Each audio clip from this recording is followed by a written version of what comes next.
Good morning दोस्तों, मेरा नाम जैनेन्द्र चतुर्वेदी। दोस्तों आज हम किस विषय पे बात करेंगे?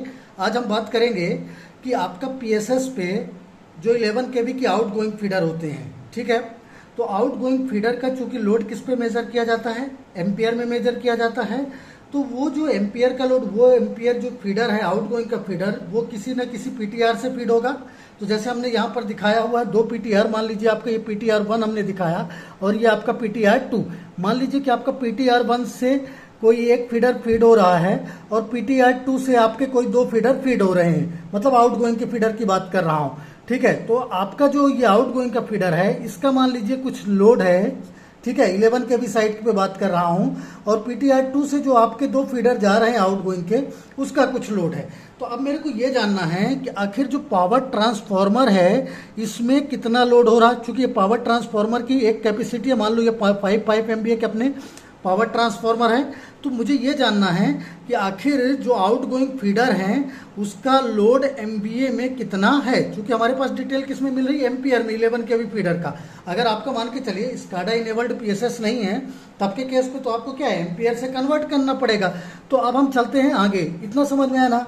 तो देखिए इसको आखिर हम कैसे कन्वर्ट करेंगे। मेनली क्या है कि हमको एम्पियर को किसमें, MVA में कैसे कन्वर्ट करेंगे। पीटीआर साइड का लोड जानने के, आखिर पीटीआर में कितना लोड है ये।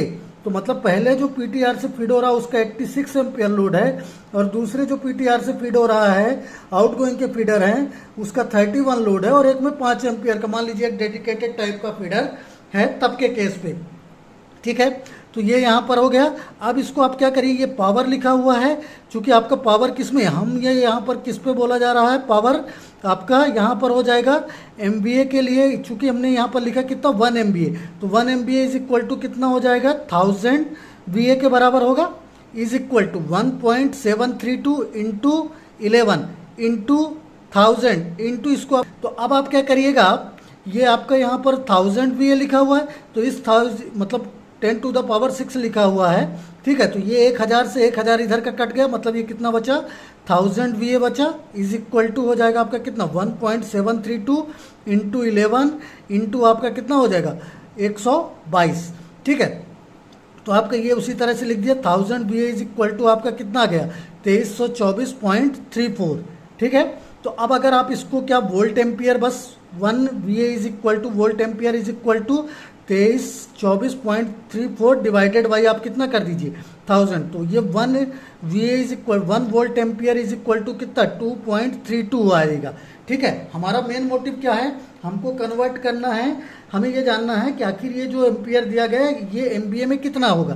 तो अब हम जानते हैं, हमको चूंकि ये वैल्यू किस में मिली हुई है, वोल्ट एम्पियर में, तो 1 MVA बराबर कितना होता है, 10 टू द पावर 6 VA, ठीक है। ये देखिए 3 और 3 3 6, तो इसको आप क्या करिए, 1 divided by 10 10 to the power 6 MVA कर दिया हमने। तो ये आ गया कितना, 1 VA, मतलब ये कितना आ गया, 1 VA इज इक्वल टू 0.00000, मतलब 5 बार 0, इसके बाद 1 MVA के बराबर, ठीक है।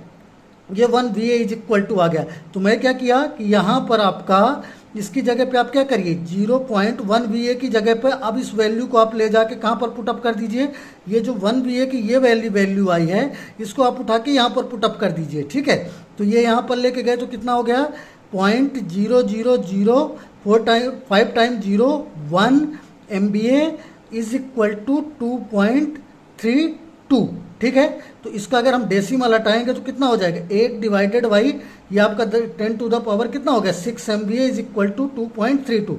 मतलब क्या होगा, अब ये जो यहाँ पर 1 MVA बराबर कितना हो जाएगा, ये यहाँ से जाके मल्टीप्लाई हो जाएगा 10 टू द पावर 6।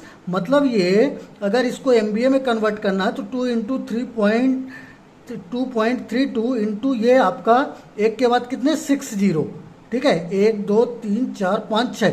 तो मतलब आपका 1 MVA, ये जो आपका MVA में अगर हम इसको कन्वर्ट करते हैं, अगर आपका लोड ये दिया गया है, डिपेंड करेगा लोड के अकॉर्डिंग, ठीक है ना। तो ये हम किस आधार पर देख रहे हैं, अगर मान के चलिए हमको फीडर का लोड ये मिला है, तो आपका ये जो MVA होगा वो किसके बराबर हो जाएगा, 2.32 MVA के। मतलब अगर आपका 11 kV के फीडर का लोड ये है तो PTR पे लोड आपका इतना MVA होगा, मतलब दोनों PTR को मिला के, मतलब PTR 1 और PTR 2,